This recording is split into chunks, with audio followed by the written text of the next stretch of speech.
Bonjour ou bonsoir à tous, vous vous portez bien j'espère. Dominique Christelle, épouse à pro, conseillère experte en communication et développement personnel, spécialiste enfants-famille. Alors bonjour madame, mon mari ne s'implique pas dans l'éducation des enfants. Je ne sais que faire. Moi seul, je ne peux pas tout faire. Alors avant toute chose, la désignation des termes. Que veut dire pour vous, mon mari ne s'implique pas dans l'éducation des enfants? Est-ce que c'est parce que vous lui avez demandé de ranger telle chose? Vous lui avez demandé de bercer l'enfant? Vous lui avez demandé de réprimander l'enfant sur telle ou telle action qu'il ne l'a pas fait ou qu'il ne le fait pas de manière générale? En cela, il ne s'implique pas dans l'éducation des enfants.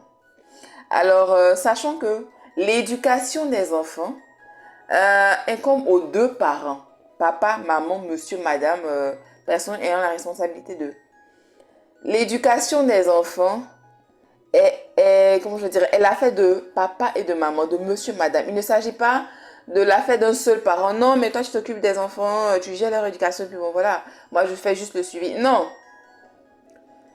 C'est pourquoi il est intéressant, avant d'aller loin dans une relation, déjà, au fur et à mesure de l'avancée de la relation, pardon, on veut aller ensemble, on veut faire chemin ensemble, on veut vraiment aller loin. Il y a des étapes où on est vrai, on est réaliste, on est concret, on dit ce qu'on veut. On ne va pas juste faire bonne figure, pardon, parce que non, j'aimerais rester avec lui, etc. Il y a plus profond que ça, il y a plus important que cela. Si vous choisissez d'aller ensemble, vraiment dans le long, très long terme, il va sans dire qu'à un moment, il faut aborder des sujets qui, moi, je dis, qui fâchent.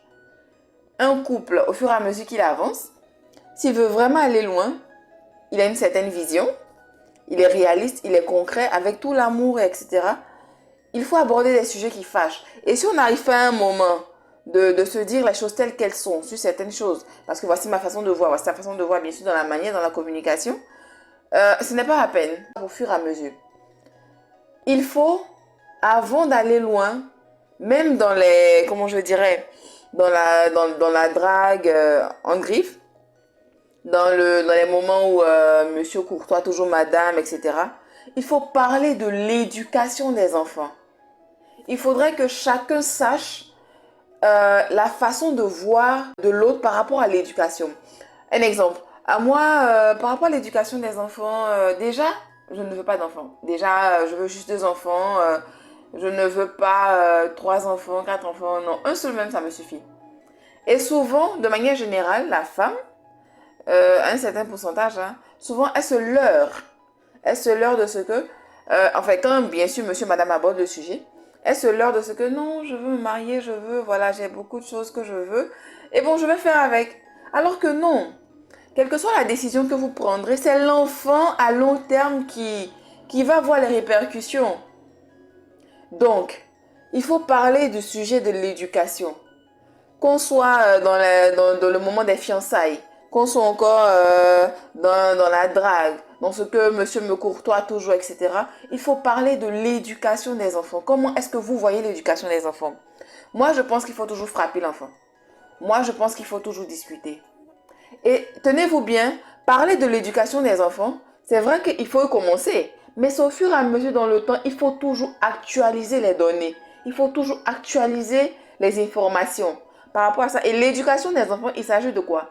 Il s'agit qu'au fur et à mesure que l'enfant avance dans l'âge, bien sûr, Dieu merci, il faut actualiser les données en fonction de l'environnement, du contexte et de la vision de l'éducation que vous avez vue et mis en place ensemble. Moi, j'aimerais que l'enfant rentre au plus tard à 20 h. Ah ben non, jusqu'à 22 h, ce n'est rien. Vous voyez que là, il y a un sujet assez important. Avant qu'on ne se marie, avant qu'on aille loin, déjà, je veux dire, il y a des points clés en fait qui portent à confusion. Il faut en parler. Est-ce que je peux, c'est un sujet que je peux gérer? Est-ce qu'on peut vraiment s'entendre sur ça? La vie à deux, la vie de couple, ce sont des compromis.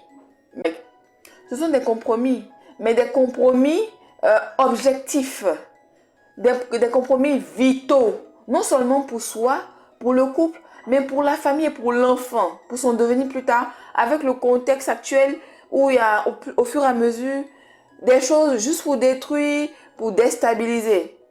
Donc, parlez ensemble. Parler de l'éducation, que ce soit dans la période des fiançailles, que ce soit au moment de la drague. Il faut que vous sachiez la façon de voir de l'autre. Dans ce cas précis, si c'est un monsieur qui, lui, depuis toujours, lui, dans sa vision des choses, l'homme ne fait rien, c'est juste envoyer du pain, il n'a pas besoin de regarder qui est couché, tu n'es pas couché, etc. Non.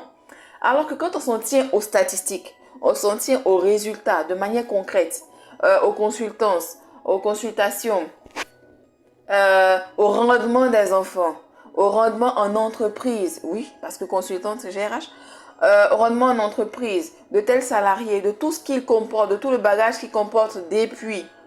Et vous entendez l'enfant qui dit, ou le salarié qui revient en lui, qui dit, mais oui, c'est vrai que, objectivement, déjà, dans ma façon de dépenser, dans ma façon de, voilà, etc., j'aurais aimé que mon père soit présent pour me montrer la voie à suivre, pour me montrer la manière de gérer, la manière d'établir un budget, la manière de faire attention à l'argent, la manière à un certain âge des enfants de leur apprendre à être autonome, à être économe. Exemple d'économie, à un certain âge de l'enfant, fais des paquets de... tiens, ça c'est ton savon, comment dire, ton déodorant, ceci, c'est là. Et bon, il y a ton argent de poche. Il y a telle chose que tu peux faire. Déjà, emmener l'enfant, non seulement dans l'économie, dans ce package qu'il a pour le mois, il est censé le tenir. Et pour ça, c'est quoi? Si les deux parents, il fasse le suivi. Il faut toujours, moi je dis toujours, de manière objective, quelle que soit la religion, quelle que soit la culture des uns des autres, il faut adapter de manière objective en fonction des résultats. Un enfant qui dit, j'aurais aimé que papa joue avec moi, ça m'ouvrirait plus, ça m'amènerait à être ouvert. Ça m'amènerait à moi-même voir le modèle d'éducation que j'aimerais donner aux enfants. Vous savez, souvent, parce qu'on on ne cherche pas à guérir ou à corriger ce qui est, comment je dirais, est précédent, et souvent même, on ne veut même pas s'y confronter, parce qu'on n'arrive pas à gérer ça. On ne fait que reproduire le même schéma, et avec les mêmes résultats des enfants, des salariés, des cadres blessés, et qui ne savent pas gérer et la vie familiale et la vie en entreprise. Et je l'ai dit la dernière fois, un bon manager en entreprise qui n'est pas un bon manager à la maison, il y a un problème. Souvent en entreprise, il y a l'image qu'on montre parce qu'on veut se faire voir et il y a bien sûr la rentabilité et à la rémunération, etc. Mais qui tu es à la maison est censé être qui tu es en entreprise, mais bien sûr avec toutes les bornes qu'il faut. Je ne peux pas être un bon leader en entreprise, en griffe, et être un mauvais leader à la maison.